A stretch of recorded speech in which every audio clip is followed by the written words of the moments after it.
Unit 5.9, connecting f, f prime, and f double prime. For the function, use a table to help you organize and draw conclusions. Okay, so I was given this, I found the derivative, then I found the critical points, x equals -1/3 and x equals -1, and I plugged that in there with the intervals in between. You ought to know that these would be 0, and then plugging these in, you'd know that, or also graphing them, you would know this is positive, it goes up, and this is the maximum here at -1, and then it goes down, negative, and then it goes positive for this end, and this is the minimum. Okay, then for this one, I took the second derivative, and x equals -2/3, put it there, it's 0, and put the intervals around it, and then if you would graph it or plug in random points throughout these intervals into that, you would see this is negative, this is positive, and basically since we're trying to see when it overlaps, when it is both concave up and decreasing.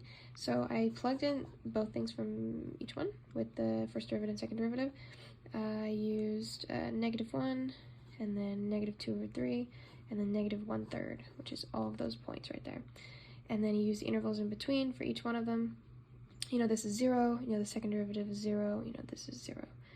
Then doing the same thing I kind of did in between here, and also using these. You know this is positive, negative, negative, negative, that doesn't change, positive, negative, negative, negative, 0, positive, positive, positive. Saying this right here at -2/3 to -1/3, it overlaps. Speeding up or slowing down. Okay, also when you're looking at velocity, that is your first derivative, and when you're looking at your acceleration, that's your second derivative. An object is speeding up if the velocity and acceleration have the same sign. An object is slowing down if the velocity and acceleration have different signs. So just because velocity is negative doesn't mean that it is slowing down, because the acceleration has to be has to have the opposite sign. For this was basically the same thing. I used the velocity, which is the first derivative, then the second derivative, and then I got my points, plugged it in here.